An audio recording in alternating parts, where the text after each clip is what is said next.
NDA में कुछ भी ठीक नहीं है। इस बात की खबरें काफी समय से राजनीतिक गलियारों में दम भर रही थी और अक्सर कई मौकों पर नीतीश वर्सेस शाह भी देखा गया था। लेकिन फिर भी गाहे बगाहे बीजेपी के आला कमान इस बात की सफाई देते रहते थे कि ऐसा कुछ भी नहीं है।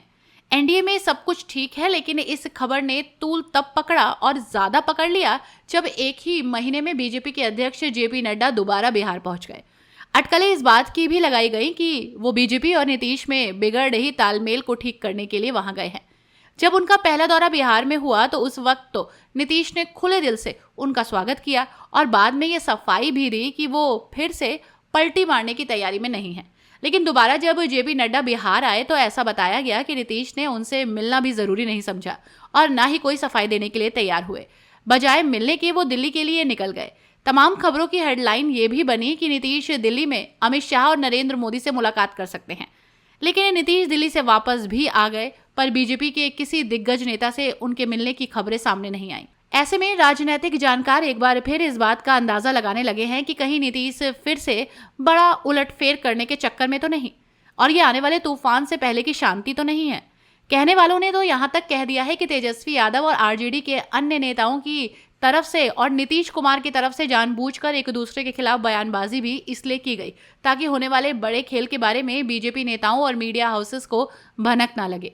हम ऐसा इसलिए भी कह रहे हैं क्योंकि जैसा माहौल नीतीश के मंत्रियों ने तब बनाया था और कांग्रेस के खिलाफ बयानबाजी शुरू की थी जब वो महागठबंधन छोड़कर एनडीए में शामिल हुए थे, वैसा ही माहौल एक बार फिर बनता हुआ नजर आ रहा है, जहां उनके मंत्रिमंडल के नेताओं ने एक बार फिर बयान देना शुरू कर दिया है और नीतीश कुमार को पीएम पद का दावेदार भी बताया गया। ऐसे में क्या आने वाले समय में नीतीश कुमार बड़ी बाजी चलने वाले हैं जिसके लिए उन्हें जाना जाता है? इसके बारे में काफी कयास लगाए जा रहे हैं।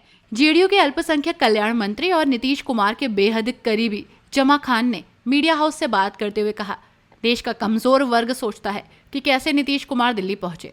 अब यहाँ पर समझने वाले बखूबी समझते हैं कि दिल्ली पहुंचने का मतलब पीएम की कुर्सी से है। वो आगे कहते हैं कि नीतीश कुमार के जो काम करने का तरीका है, ऐसे में उनकी ये दुआ है कि वो अपने नेता को पीएम की कुर्सी पर देखें। नीतीश कुमार प्रधानमंत्री बने ऐसा विपक्ष के नेता भी चाहते हैं। कांग्रेस के साथ और भी कई पार्टी के नेताओं से बात होती रहती है।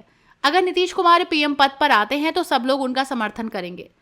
अब इस बयान के बाद से ही एक बार फिर राजनीति इस बात की तेज हो गई है कि क्या नीतीश के मंत्री एक बार फिर अपने बयानों से ये याद दिलाने की कोशिश कर रहे हैं कि अब जल्द ही नीतीश कुमार पलटी मारेंगे। कुछ ही समय पहले ऐसा दावा भी किया गया था कि नवरात्रि के समय में बावजूद बीजेपी की सहमति के नीतीश कुमार बिहार में विधानसभा भंग कर देंगे।